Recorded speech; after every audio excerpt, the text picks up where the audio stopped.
And it is so good to meet you. Thank you. I was watching you on set, and you look like such a pro. So this time around, do you feel like you're more relaxed, or are you more hands-on this time around? I'm more hands-on, but I'm more relaxed. That doesn't make any sense. But I don't feel, last time it was a little more stressful just because there were so many cooks in the kitchen and a lot of people that didn't necessarily know their way around the set, myself included especially. This time I'm way more hands-on, but it's way more fun and it doesn't feel as stressful because I know everything that's happening all the time. And I have that personality type that does well for me. It is amazing.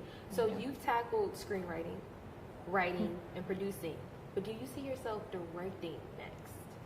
Yes, especially working with Roger. He's such a good teacher, and he like basically promised me before we got here that he will teach me. And he's just really, his personality is like really great for teaching. He has so much experience, and last year if you said, you know, give me the shot list or what's it, I would like, well, I don't know, somebody get, you know, and I've just learned so much in a short amount of time from him. And I plan on learning more before I try, even though sometimes you get to be able to like sneak in the back door, but I don't feel like I know even remotely enough yet, but I'm definitely getting there. But I love the idea of directing, and I find myself more personality wise, I think directing would be better for me than producing. What do you say is the biggest thing you learned right now from Roger? The biggest thing, oh, there's so many things. The biggest I would say is how to give there's so many things. I'm like thinking the biggest one would probably be just how to give direction without doing line reading to them, and telling them, you know, play this like he told Candace King, who plays Kimberly, play this like you hate your stepson, and we were both like, huh? But it doesn't play in the scene that way, but the expression that it got out of her was like, there's just ways that he can think of the most seemingly random things to get the exact emotion that they need. And I like that. And I like the way he is with the cast. Now, you mentioned Candace King.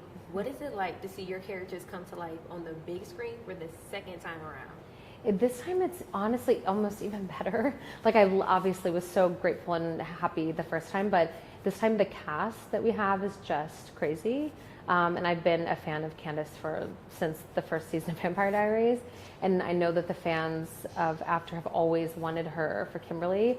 So it was nice to have an actual... Cool. The fan chose. Yeah, they chose her like a long time ago. And I didn't even know if we could actually even get her.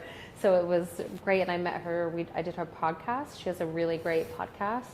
And I was a guest on it. And then we were going through the casting process. And I was like, should I just see if she would? And immediately she was like, yeah, of course. Like, I'd love to. I'm like, okay. And then we have Charlie Weber, he was another one of my like hand-picked cast where I was like, we're not meeting with anyone else. No one else read for the role. No one else, nothing. It was just like, Charlie's going to be Vance. And Roger backed me up. And here we are. So speaking of Charlie and Candace, the Afternators want to know, if you had to cast Harry Styles in the next movie, what role would you give him and why? They want to make it happen. Yeah, so bad. I'm trying to think of what role. He could be in the third one. I mean, I was going to say one of Hardin's friends from London, but he's too nice. Well, that'd be good for him to test that yeah, I feel like he could play a mean guy, or like not Harry, because he's just so nice. Yeah, one of Hardin's friends, I think. And him and Hero don't look, as some people think they look alike, but I just don't see it at all. So I don't think it'd be too weird to have them hang out. So is it safe to say, is that something you're going to work on? Maybe, but I don't know if we can afford him. And I also am like, let's make an album. I want him to make an album, so I don't really want to. That is very true. I want that as well. Yes, so I'm waiting for the second album. So unless it interferes with the music, then I would love it. But I would rather have more music from him than him in the movie. Very true. Now, speaking of the Afternators, they played a big role in helping After win a Teen Choice Award. Yeah. What was your reaction to that? I took 3. Yeah, it was weird because when it first came out, I was like, I can't believe we're even nominated. And then we all were kind of like, there's no way we're going to win, especially given our like domestic releases. We're like, there's no way.